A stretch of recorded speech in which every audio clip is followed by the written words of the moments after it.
Somebody told me that Max Rose is in the house. Wake it up, wake it up, wake it up. Somebody told me we're going to have a new Democratic nominee for Congress.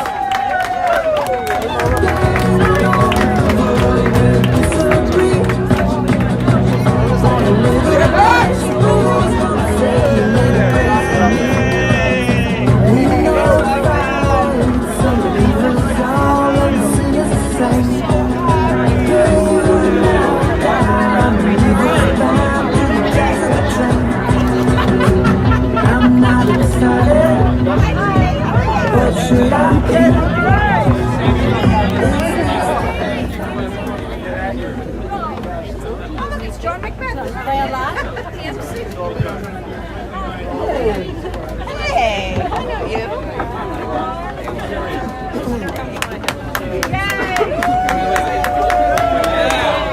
Ladies and gentlemen, how's everybody doing tonight? My name is Kevin Elkins, and I'm the proudest campaign manager in the country right now. And I have one job tonight, and that's to introduce to you our next congressman, Max Rose.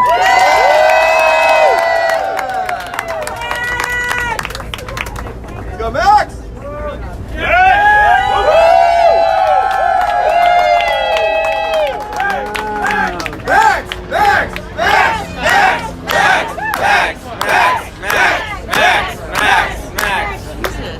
One down, one more to go. So there are a lot of people to thank today. But first, I want to thank those others who are in this primary. You know, my Democratic opponent stepped into this race for all the right reasons, to serve their community. And today, we say that the Democratic Party unites around taking this seat come November. So, no offense to the elected officials here, but I'm going to start by thanking my wife. You should. Every day. Oh, Justin. Justin! This is my bodyguard and also a councilman. From Brooklyn. So, Lee, sweetie, thank you. You know, you didn't just tolerate this campaign. You supported it with all your energy. Your creative bursts each and every day, they drive me. This campaign would not be here without you. So thank you so much. I love you with all my heart and soul. And we gotta thank my mom and my dad. And now to my staff, first off to Kevin Darth Vader Elkins. This all, thank you. So this all started when Kevin and I had a couple of beers more than a year ago. Brother, I would follow you to the end of the earth. You are going to lead this campaign and you are going to win this thing. Where's Abby Cook at? Abby Cook, my finance director. Abby, you've been raising a shit ton of money. Keep it up, all right? Keep that up. And Lily and Emma and John, you guys drive the day to day, and I love you so much. Ed, my body man. I spend more time with this guy than my wife. Where you at, Ed? Ed, we got 4 months to go. He's handing out lit outside. He's getting ready to knock on some doors. And Brendan and Eugene and Anicia and the rest of this extraordinary field team, we are going to knock on hundreds of thousands of doors in this race, and we are going to take this energy all the way to November. I also want to thank the incredible organizations that have backed this race, from Vote Vets to End Citizens United, to NARAL, to Planned Parenthood. Let me say that again, to Planned Parenthood. And the elected officials, the esteemed elected officials here today, and those who have supported me, Assemblyman Abadi, Councilman Justin Brennan here on Staten Island. Councilman Mark Traeger, I'm not sure if he's here yet, but let's give him a round of applause. Comptroller Scott Stringer, who threw his weight behind us early. State Senator Savino, who sets the mark, who is our North Star for leadership. Thank you so much. And the Chairman Galino, thank you so much for your incredible support. Now our brothers and sisters in labor as well. Our WDSU machinist 32BJ. Let's give a round of applause to our brothers in the unions. So, we have spent the last 11 months knocking doors, from Bay Ridge to Tottenham. We did it in the cold, we did it in nor'easters, now we're doing it in the heat. But these past 11 months have only reinforced the very simple truth that impelled this campaign from day one. And that is, we are either getting screwed over, or we're getting ripped off, or we're getting ignored. And it is the entire political class that is doing this to us. Now, this is my home, and I am sick of it. I don't know about the rest of you. You want proof? Just look at the R train. Yes. Yes. Justin, don't. I left to get here yesterday. I was at the R train the other day, and it came 4 times in an hour and 45 minutes. A woman was crying that she had been too late so many days. She was afraid she was going to lose her job. Now, we know my brother, Justin Brandon, is fighting the fight at the city level. Diane Savino's fighting the fight at the state level. But what do you say we give him some backup down in Washington, D.C.?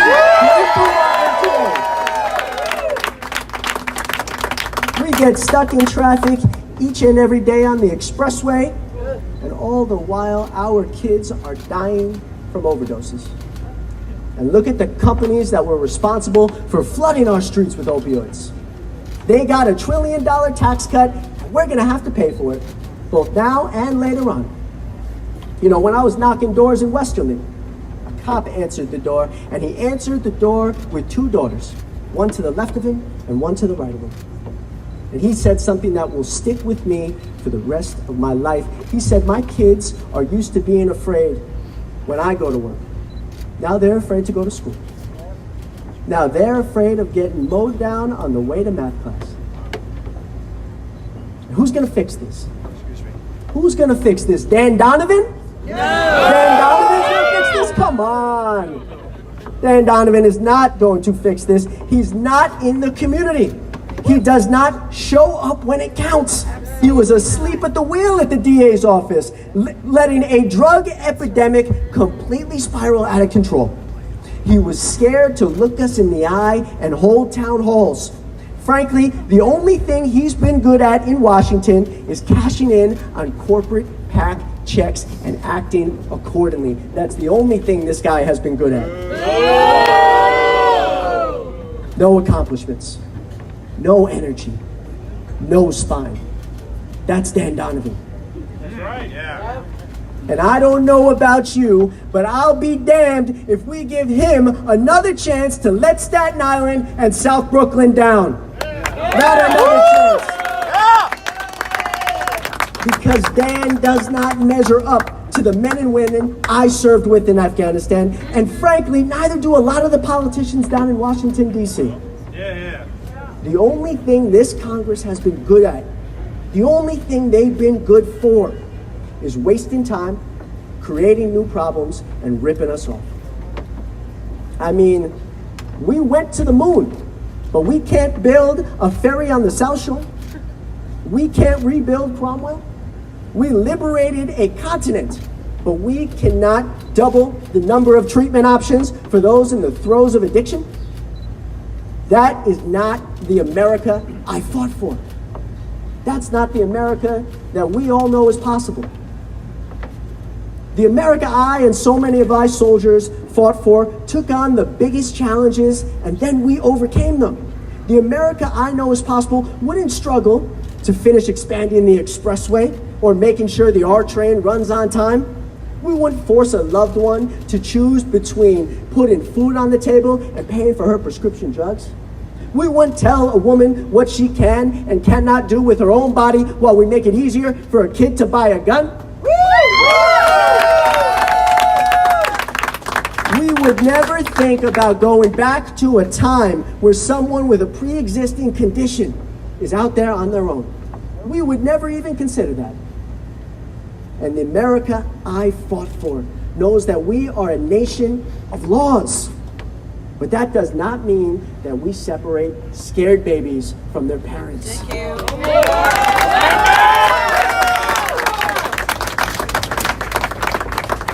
Our politicians have obviously forgotten this. Dan Donovan has obviously never learned this. But the men and women I served with in Afghanistan did the impossible each and every day, because that's what our country asked of them. And the cops and the firefighters and the teachers and the mothers, and Lori, who am I forgetting? Who am I forgetting? The sanitation workers? Teachers. The teachers, there you go. Everybody that calls our city home and wakes up and works their heart out, well, we keep this country going. If we had people like us down in D.C., do you think we'd be facing these problems? Do you think we'd be facing these problems? Hell no. No, we would do our job. So let me ask you, are you ready to send a message to D.C. that enough is enough? That we aren't going to be ignored any longer. That we're not going to get ripped off any longer. It's time for new leadership. It's time for politicians who don't take a cent from corporate PACs, because Staten Island and Brooklyn deserve better. From Tompkinsville to Tottenville, from Bay Ridge to Arlington, it's time we had a member of Congress with the courage to lead and the integrity to serve. And with your help, come November, we're going to make this happen. So thank you.